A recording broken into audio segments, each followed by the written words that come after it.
Social media is hard, and creating your own content as a content creator, it can be frustrating. It can really be frustrating. It takes time, it takes energy, it takes planning in order to do it right. And honestly, this video is a little bit last minute. It is. I am recording this at 5 p.m. and it's a Monday, which means the video comes out tomorrow morning. And I scrambled to try and find something that I felt would provide you with value. And I started thinking to myself, what does someone deem valuable? Like, what makes something valuable? Is it something that is educational? Is it something that is funny? Is it something that people really resonate with? And the more I thought about it, the more I realized that something that is valuable provides people something that they will take away from it. And that's my own interpretation. I'm sure that there are other people out there with their own kind of version of it, but I want you to walk away from every single one of my videos with something. Whether you learned something, or you thought something was funny, or you got to know me a little better, and in turn I get to know you a little bit better. I just hope that you walk away from some of these videos feeling like you learned something. So even though this video is a little bit last minute today, I'm going to tell you a little bit about myself, how I got into social media management, how I got into content creation, some of the biggest mistakes that I have made along the way, as well as some of my biggest tips that I can provide to you, or my biggest pieces of advice that I would give to someone who is just starting out on social media, using it to market themselves or their business. If you are new here, hi, my name is Kirsten. I talk about all things branding, social media, email marketing, and pretty much business in general for small business owners. If you are not new here, thank you for coming back and checking out another video. It means the world to me. I will say that every single time because it truly does. The time and energy I put into these videos is for you, so you showing up to watch them, it means a lot to me. Anyways, without further ado, let's dive into today's video. Wow, nothing like realizing how close up that last part of that video was. You live and you learn. Hi, I'm Kirsten. I am a social media manager. I don't even know really where to start because there is so much to cover, but I don't want to bore you with my whole life story. So I'm just going to start from university because that's where things kind of kicked off. That's where the ball started rolling, and the rest is kind of history. So I went to school for drama and education. I was in that program for about a year until I realized that I would be more suited for business. I wanted something a little bit more challenging. And of course, I wanted something with a little bit more job stability. So I went into the business administration program at the University of Windsor, and I decided to concentrate in marketing. I felt like it gave me the creative side of drama, but also allowed me to mix the science side and the analytics side of business. And from there, I ended up graduating with my honors in business administration with my concentration in marketing. In my final year of university, there was a class that we took. It was our marketing capstone, and businesses from the community came in to basically present to us a marketing problem. And then in our groups, we would have to present to them a marketing solution. We had a home builder from the community come in and basically tell us that they were venturing into their very first apartment building condo complex, and they had never done something like this before. So it was up to us to do the branding and the marketing plan in order to help them get to market faster. The home builder ended up liking our presentation so much that they had contacted me afterwards, and I then in turn went to go work for them part-time as their marketing coordinator. From there, I kind of learned how to do marketing in a business context. I was doing everything from social media management to website updates to email marketing, survey management, customer reputation management. You name it, I probably did it. And when I realized that I could do this part-time for one business, it only made sense that I would venture out and do it for multiple businesses. That's when I decided that I was going to start freelancing and taking on multiple clients at a time. When I first started freelancing, I had no idea what I was doing. I didn't know what to price myself at. I didn't even know what services to offer. Should I go by my personal name or should I have a business name? Do I need to incorporate? Do I have an accountant? How do I get an accountant? I don't know what I'm doing. It was a mess. It was an absolute mess. And it took me probably 2 years to finally figure out what I was doing. Now, this was back in 2018 and it is now 2021. So I've been doing this for going on 4 years now, and I think I finally got it figured out, but it did take me some time. Over the years, I flip-flopped between whether or not I wanted to be a one-stop shop or someone who specializes in one area of marketing and does that one thing very well. Originally, I did want to be a one-stop shop. I wanted people to be able to come to me, get website design, social media marketing, email marketing, ad copy and graphics, video, photography, you name it, I wanted to be able to offer it. But that was just not sustainable. And as I got traction and as more people started reaching out to me to support them, I couldn't support everyone with every single thing, which is why now I've kind of leaned more into the social media management side of things, and that is kind of my bread and butter. So now I focus primarily on social media management. Obviously with that comes a little bit of graphic design and copywriting. There's always going to be analytics in there. Also ties in a little bit to branding, but for the most part, social media management is what I do for all of my clients. Now, within social media management, there is a lot. There is creating content, so photo, video content on multiple platforms like Instagram, LinkedIn, Twitter, Pinterest, Facebook, Medium, YouTube, you name it. I've probably been on it trying to create content at some point or another, and it's a lot. Being someone who creates content constantly, I have to write the captions, I have to get hashtags, make sure the hashtags are working, really take a look at the analytics to see what's performing well and what's not. And I'm not just doing this for one client, this is me doing it for multiple clients. It involves community management, making sure I'm engaging with the audience so that they feel like they're being heard and they're being seen. And then it's just month after month, the same thing happening over and over and over again. Now, don't get me wrong, I absolutely love what I do, but sometimes it does feel like a lot. It feels like I have to be on social media constantly, which isn't always great for my mental health. It makes me feel like I am not able to take a break because social media doesn't really stop. Businesses don't really stop, but I love what I do. And I definitely believe that me switching from drama to business and a concentration in marketing was the right move for me. Had no idea at the time it would lead me to this, but I am very, very grateful. Now, when I first started out, there were so many mistakes that I made. And it's good that I got to go through them because now when it comes to working with my clients and teaching them what to do and what not to do, I know what not to do because I tried these things and they definitely didn't work for me. So what I'm going to do is I'm going to give you the lowdown on some of my top mistakes that I've made over the years as a reminder to you not to do these things and not to waste your time. Not to waste your time doing these things that are only going to hurt you in the long run. The very first mistake that I ever made was buying followers. And if you're watching this and you've seen my content, you know that I preach all the time about not buying followers. And the thing is, I didn't actually get to the point of buying them because the people that were selling the followers gave me a free trial. We'll call it a free trial, okay? And basically they slid into my DMs like the majority of them do. And they said, hey, we would love to run this promotion for you. It'll get you at least 1,000 to 2,000 followers. Then people are going to want to follow you more and your follower account will increase from there. Sounded great. Sounded fantastic. I mean, more followers equated to better success, right? Wrong. Wrong on so many levels. So essentially what the company did was they ran a giveaway on their page. It was for an iPad, I believe. And they told anybody who wanted to participate in the giveaway that they would have to follow these 10 accounts. Mine was one of them. So overnight, I grew 2,000 followers. Now, this was on an account that I no longer have active. It was called Squats Over Sweets. It was a fitness account. I used to be a personal trainer. And I was like, why the heck not?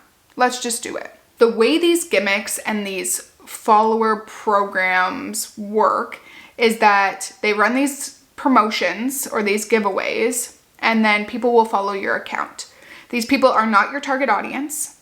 They are potentially not in the same time zone as you, and they're not interested in seeing the actual content that you have to share. So when it comes time to posting content to your new followers, all 2,000 of them or more, nobody's going to engage with your content. They aren't going to like your posts. They aren't going to comment. If they are from a different country, maybe they don't speak the same language. If they are in a different time zone, when you're posting, they're not actually seeing it. And what that's doing is it's telling Instagram that people aren't interested in your content. It's telling Instagram that people don't want to see it. So in turn, Instagram stops showing your posts to the people that are following you, and it hurts your engagement in the long run. This is so bad on so many levels, and you'll start to notice your engagement plummet. So what do we do when we've bought followers and we need to dig ourselves out of this hole? We work at it. We try really hard. We go through our follower count. We remove anybody that looks like a bot, that looks like a fake account. So someone without a profile picture, someone who is following thousands of people but has no followers or no posts. Go through and just get rid of people that look like they're not real. Then you're going to want to start creating content that is going to be hyper valuable to your target audience. These pieces of content should be highly shareable, highly engaged with. They should be things that your audience really desperately wants to know.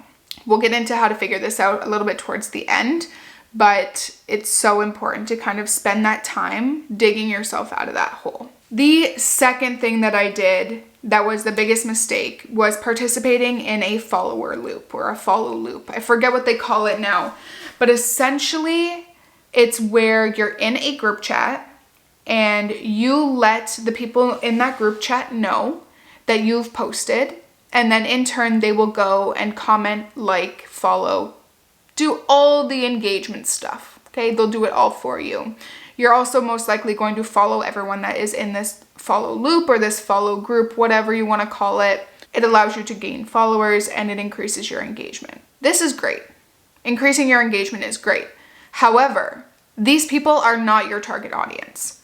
These people are not the people that are going to buy from you. So what it's doing is it's telling Instagram that these are the people that your content should be shown to because they like it so much. So yeah, you're going to get the engagement, but at the end of the day, it's not going to convert to email subscribers, sales, website visits. It's not going to convert in the ways that matter. All you're going to do is get those superficial engagement statistics, the likes, potentially the comments that are emojis or so cute or wow, amazing, and it really doesn't do anything for you. Biggest mistake. I'd rather foster relationships with people that I know could use my help, or I would be able to provide them a solution.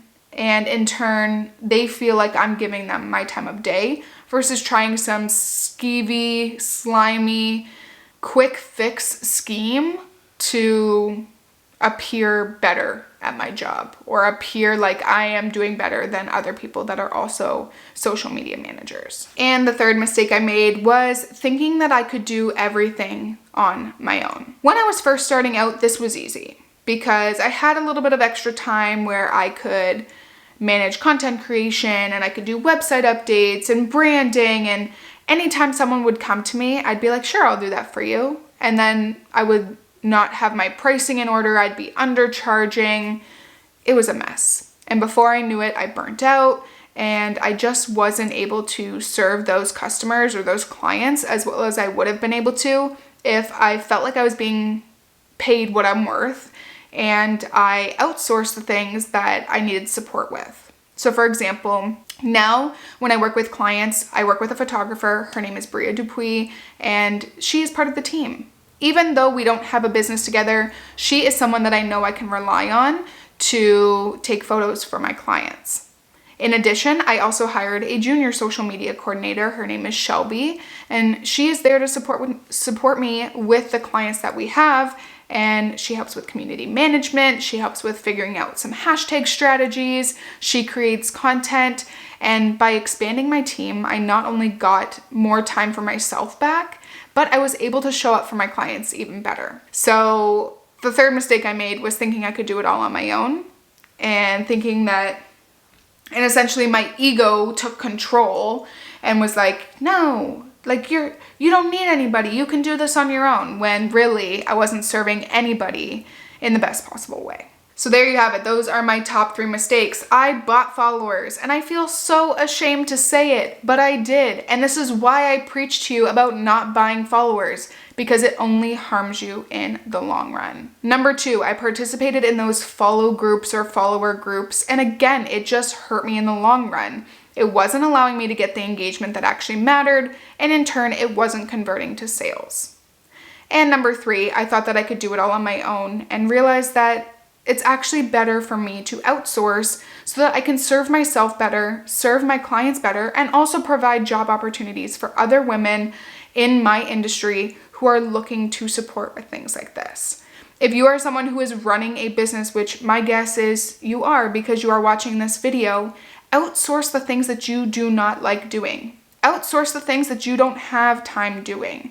There are things in your business that are better for you to work on, and then there are things that are better for other people to work on, and you just need to figure out what those things are. Okay, so now that I've explained to you all of the mistakes that I've made, I listed 3, but let me tell you, there are far more, and I could probably explain them, but like I said, this is Monday night, and this video needs to go up tomorrow. So now I'm gonna tell you my top 3 tips that I give to essentially anybody who comes to me. Because these 3 things, even if you don't have it all figured out, and let's face it, we don't have it all figured out. I don't think there's anybody in this world who has it all figured out, but these 3 things will help you, and they will move the needle for you when it comes to social media marketing for your business. Number 1, understand your target audience. And I know that you have probably heard this before. I know that it seems like it's being drilled into you, but I promise, if you create content for a specific target audience, it's going to convert better than you creating content without having any idea who on earth you are speaking to. When you are trying to figure out your target audience, you need to figure out who is looking for the service that you can offer. There are people out there that have a need, and you have a solution. You need to think about those as 2 different puzzle pieces and fit them together, and then really hone in on who that person is with that need. Are they a father? Are they a grandparent? What age demographic are they in? What do they do for work? What color hair do they have? What do they look like? What do they do for fun? Do they have children? Are they a business owner? Are they someone who has a pet? You need to hone in on who that person is, and then you need to create content for them. The second tip I have for you is to go to Google. A lot of people come to me and they are uncertain about what kinds of content they should be creating for their target audience. Well, I don't know what they want to see. How do I know what's going to be valuable to them? Go to Google and start to search what you think your target audience would be searching on Google. So for example, if I was to go to Google and I search up how to use social media for my business, that already is going to yield a ton of results. And from there, I know that that's what people are searching. So I'm going to create content around that. On Google, when you type in any keywords into the search engine, it will give you a list of some of the most common searched terms or phrases that people are actually looking for. You don't have to do the work. Google does the work for you. You just need to go figure out what your keywords are. If you are a photographer, maybe you are searching up photography locations, or you're searching up how to pose my body for a self-portrait. Search these things in Google, see what else comes up, and then start to create content from those results. And my last tip for you is to plan. And I have a whole video on planning your content and all that jazz, but I'm telling you right now, I see it all the time. People get really stoked about creating content for their business, and they do it really well for 2 weeks. and it's great and they're doing exactly what they need to, but then they fall a little bit behind, like I did in creating this video, and it becomes the last thing on their to-do list. They don't want to do it or they don't have time. Plan in advance. Just plan. Figure out how many times a week you can feasibly create content, because you are not a content creating machine. You are not going to be able to create content 5 days a week. It's just not possible when you have a business like you do and you're trying to do it on your own. So figure out how many pieces of content you can create a week that makes sense for you. Plan out when you're going to create that content and batch it all at once. Spend one Sunday a month and create 10 to 12 pieces of content that you're going to roll out over the month, and then roll it out. Figure out when you're going to roll it out. Figure out how you're going to roll it out. Honestly, if planning is something that you are serious about, I will link the video down below that I created, because I give you my go-to process that you should just implement and try. It's what I do. Plan, plan, plan, plan, plan. And it'll save you so much time in the long run, and it'll also keep you sane. And that is a wrap on this week's video. I hope you don't mind that I took a little bit of time to tell you a little bit about me, about what I do. For those of you that are interested in hearing kind of how I got to this process, I did lay out my top 3 biggest mistakes. Still so ashamed to even be admitting those mistakes, but it is what it is. And of course, my top 3 tips for you. If you have any questions, or if you are interested in introducing yourself like I did in this video, I would love to hear about you. I would love to hear from you.